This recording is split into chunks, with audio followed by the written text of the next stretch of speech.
Imagine this. You're 76 years old. You wake up every morning in the same bedroom where you've spent 25 years drinking coffee by the window. The neighbours know your name. The flowers outside were planted by your late spouse. Every picture on the wall tells a story.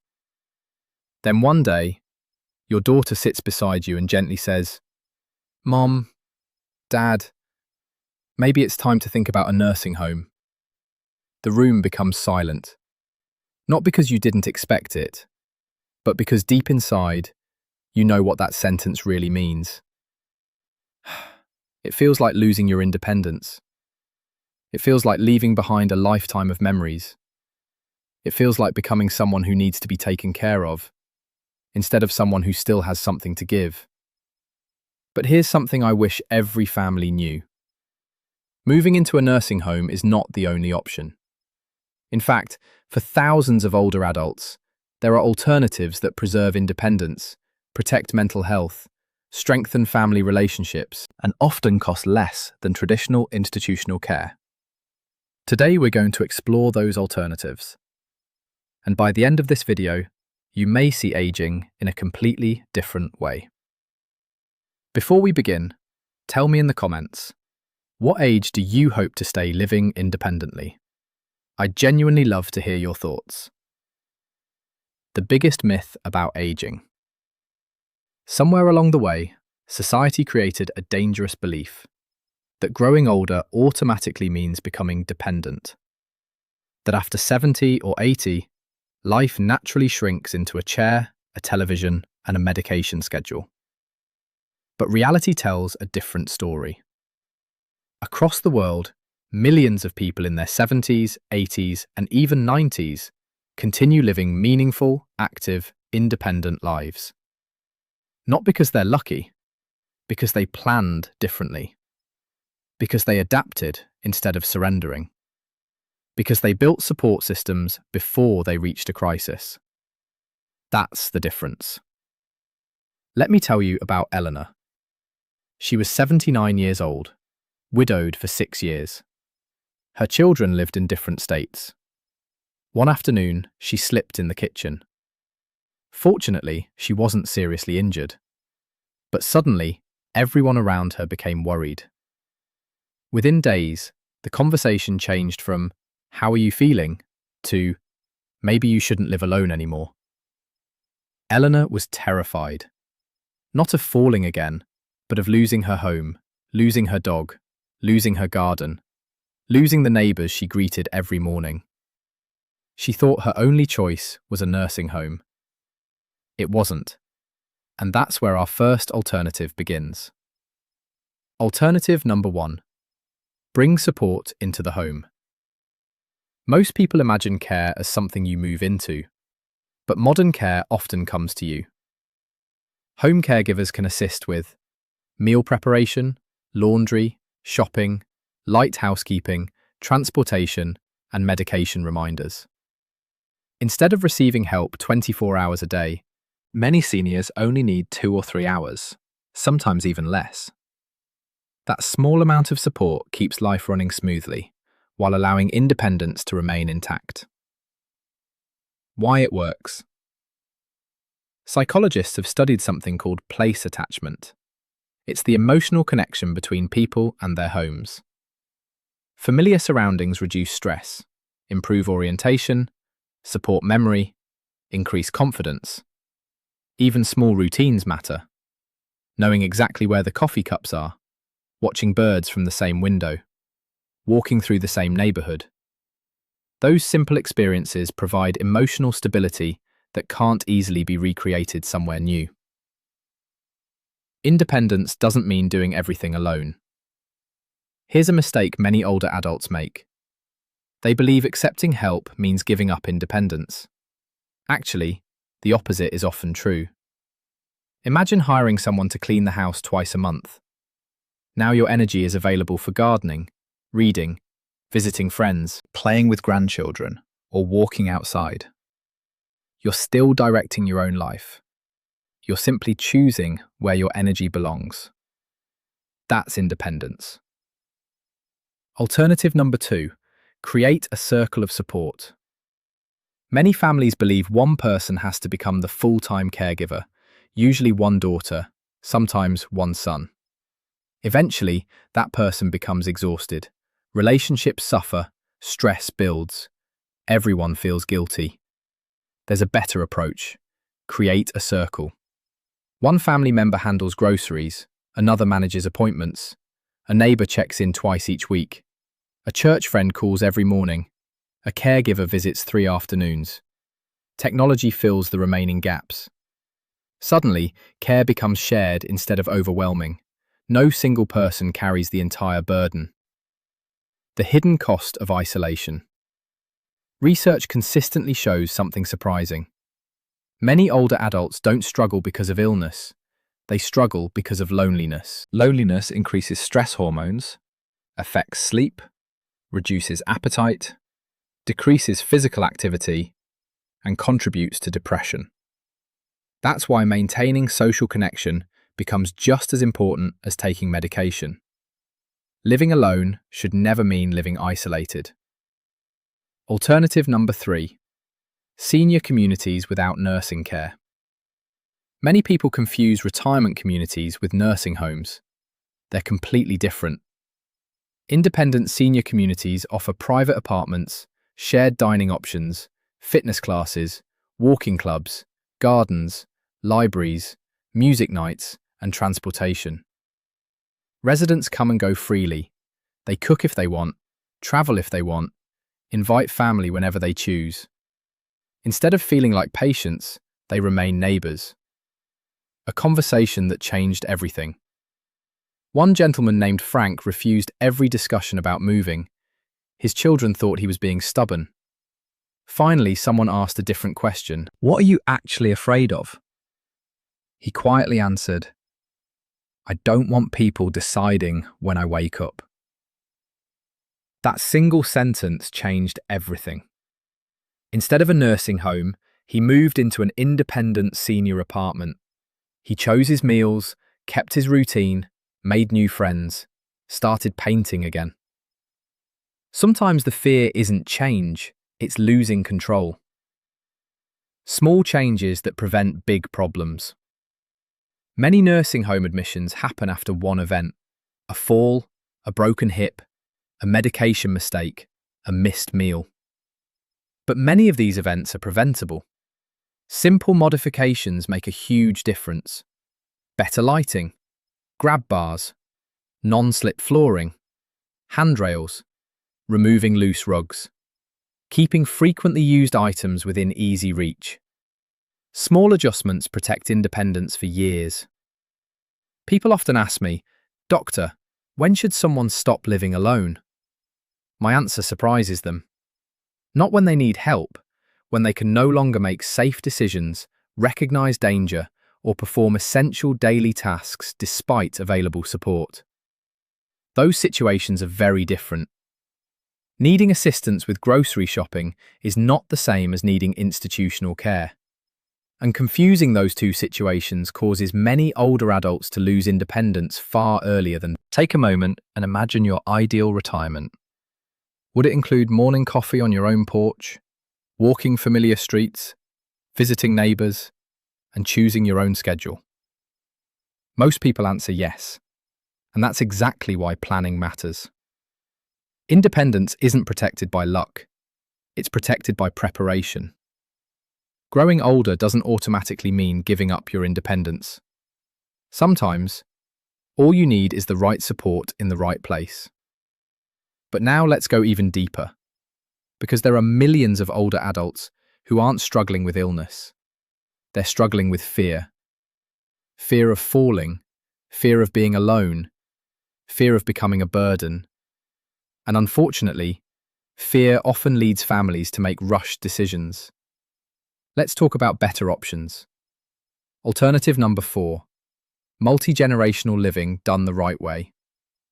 When many people hear, "move in with your children," they immediately imagine losing privacy.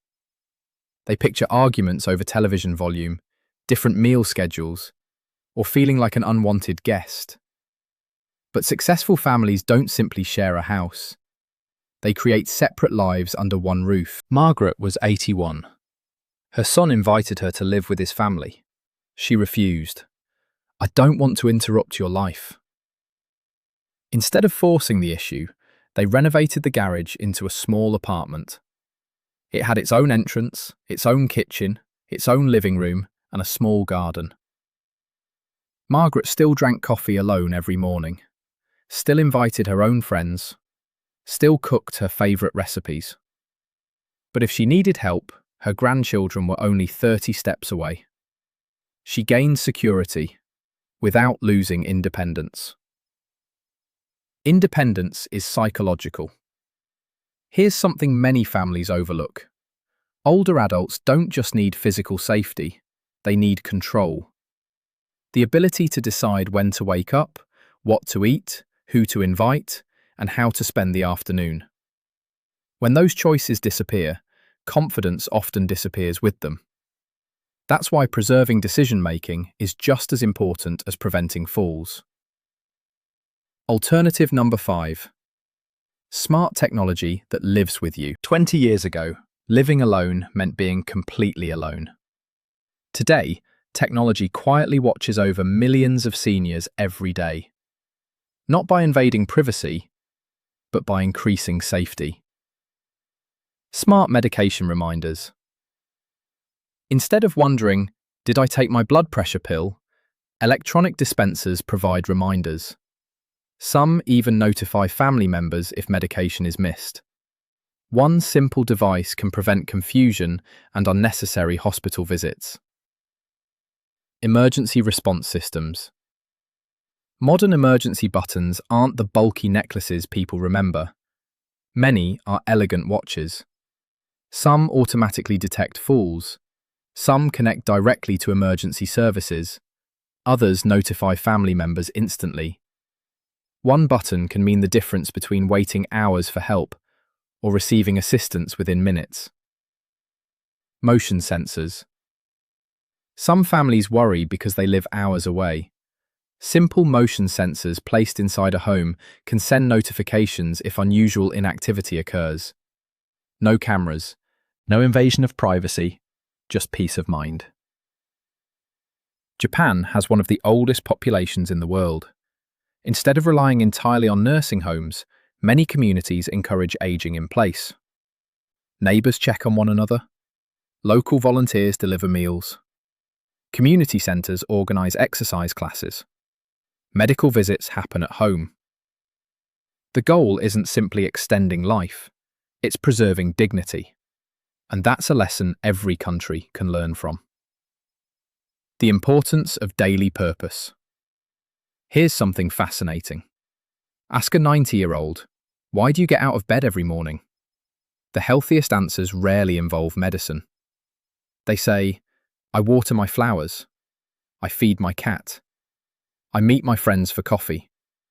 My granddaughter calls every evening." Purpose creates movement. Movement creates strength. Strength protects independence. Alternative number 6. Build a neighbourhood support network. You don't always need professional caregivers. Sometimes you simply need community. One neighbour takes out the trash, another brings groceries. Someone else drives to church. Another walks together every morning. Small acts create enormous security. Walter was 84. He lived alone after losing his wife. Every evening at 7 o'clock, his next-door neighbour turned on the porch light. Walter did the same. If one light didn't appear, someone knocked on the door. No complicated technology, no expensive program, just neighbours looking after one another. That tiny tradition lasted 12 years. Why social connection matters. Medical researchers continue discovering something remarkable. People with stronger social relationships often experience better memory, lower stress, improved recovery, and longer lives. Conversation is medicine. Friendship is medicine. Laughter is medicine. Aging successfully isn't only about avoiding disease, it's about staying connected. Financial reality. Many families believe nursing homes are the safest solution, but they're often surprised by the cost. Private care can exceed thousands of dollars every month. For some families, combining part-time caregivers, home modifications, meal delivery, transportation assistance, and family support actually costs less while preserving far greater independence. Every family should compare all available options before making permanent decisions. Alternative number 7. Adapt the home instead of leaving it. Most homes were designed for younger adults. Small changes dramatically improve safety. Better lighting, lever-style door handles, walk-in showers, raised toilet seats, grab bars, non-slip flooring, comfortable chairs that are easier to stand from. None of these changes reduce independence, they extend it. After years of working with older adults, I've noticed something interesting. The people who remain independent the longest usually share 3 habits. They keep learning, they keep moving, they keep connecting with other people. Age doesn't stop them, they simply adapt. They read books, take classes, garden, volunteer, walk daily, attend church, call friends. Their calendars remain full of life instead of medical appointments. Questions families should ask. Instead of asking, "Can mom still live alone?" try asking, "What support would help mum continue living the way she wants?" That single question changes the entire conversation. Instead of focusing on limitations, you begin looking for solutions. Imagine yourself 10 years from now. Would you rather live somewhere unfamiliar, following someone else's schedule? Or remain surrounded by your memories, your favorite chair, your morning routine, and people who know your name? Planning today makes that future much more possible. Because today's conversation isn't really about nursing homes, it's about something much bigger. It's about dignity. It's about purpose. And it's about making sure that growing older never means stopping living. One day, almost all of us will need help. That's part of being human. But needing help doesn't mean giving up control of your life. Let's talk about when it's truly time for more support and when it isn't. The biggest question every family asks. Families often ask me, "Doctor, how do we know when mum or dad can no longer live alone?" Most people expect a simple age, but age is rarely the answer. I've met 90-year-olds who grocery shop, cook, travel, and garden. And I've met 68-year-olds who need daily assistance because of illness. The real question isn't, how old are they? It's, how safely and happily are they living? The 5 signs that extra help is needed. Sign number 1. They stop taking care of themselves. Maybe the refrigerator is empty. Laundry piles up. Bills remain unpaid. Medication bottles stay full. Personal hygiene changes. These aren't signs of laziness. They're often signs that daily life has become overwhelming. Instead of immediately moving them away, ask, what support would make these tasks easier? Sometimes a few hours of weekly assistance changes everything. Sign number 2. They stop going outside. This one worries me the most. The person who once walked every morning now sits inside all day. They stop attending church, stop meeting friends, stop gardening, stop smiling. Their world becomes smaller every week. Isolation quietly steals confidence. The solution isn't always relocation. Sometimes it's transportation, companionship, or a walking partner. Helen was 83. Her family believed she needed a nursing home. After visiting, I noticed something surprising. She wasn't physically unable to leave home. She was simply afraid of falling. Her children installed better lighting, grab bars, and hired someone to walk with her every morning. Within weeks, she was visiting neighbours again. Sometimes the problem isn't ability, it's fear. Sign number 3. Memory problems become dangerous. Everyone forgets names. Everyone misplaces keys. That's normal. But forgetting to turn off the stove, getting lost in familiar neighborhoods, or repeatedly missing important medications deserves immediate attention. Safety always comes first. Even then, there are many levels of support before full nursing care becomes necessary. Adult day programs, home health services, live-in caregivers, memory support communities. Each family deserves time to explore every option. Sign number 4.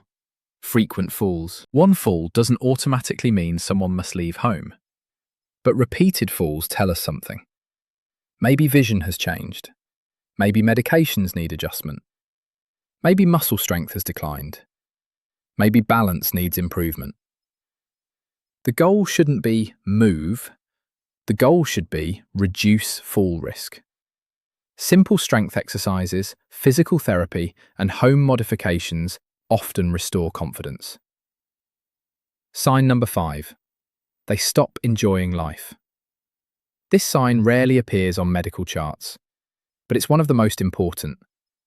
When someone stops laughing, stops reading, stops talking, stops caring about tomorrow, we shouldn't only ask, what medication do they need?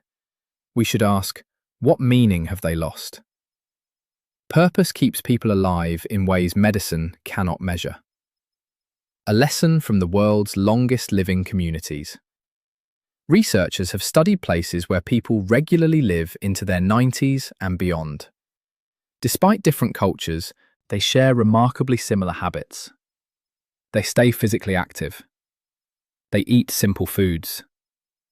They remain connected to family. They wake up with purpose. And very few spend their final healthy years isolated from their communities. Instead, older adults remain respected, included, and involved. They aren't waiting for life to happen. They're still participating in it. The conversation every family should have. Don't wait until a crisis. Talk now. Ask questions like, where would you like to live if you ever needed help? What worries you most about aging? What gives your life meaning? What daily routines would you never want to lose? These conversations prevent fear from making decisions later. A beautiful story. Several years ago, I met a gentleman named Thomas. He was 88. His hearing wasn't perfect. His knees hurt every morning. He walked slowly. But every afternoon, he sat on the same bench outside his house. Neighborhood children stopped to say hello. Neighbors shared coffee. Dog walkers waved. One day I asked, Thomas, what's the secret to getting older? He smiled. He looked across the street and said, I make sure someone expects to see me tomorrow. I never forgot those words, because that's what independence really means. Not doing everything yourself, but continuing to belong somewhere. Continuing to matter. Continuing to have a reason to wake up every morning. If you're caring for someone you love, remember this. Safety matters, but dignity matters too. Medical care matters, but purpose matters too. Good nutrition matters, but friendships matter too. The best aging plan isn't simply living longer, it's living better. 5 daily habits for aging with independence. Every morning, get dressed, even if you're staying home. Walk for at least 20 minutes. Eat enough protein and drink water. Learn or do something enjoyable. These tiny habits protect both body and mind. One day, none of us will remember our blood pressure readings. We won't remember cholesterol numbers. We won't remember the names of every medication. But we'll remember family dinners, morning coffee, conversations with friends, the flowers we planted, the music we loved, the grandchildren who climbed into our laps. Growing older isn't something to fear. It's something to prepare for. Build a home that supports you. Build friendships that strengthen you. Build routines that keep you moving. And build a life so full of meaning that needing a little help never feels like losing yourself. Because the goal was never simply to avoid a nursing home. The goal is to create a life where independence, community, purpose, and joy remain part of every single day. If this message touched you, share it with someone you love. It might start a conversation that changes the future of an entire family. Stay healthy, stay connected,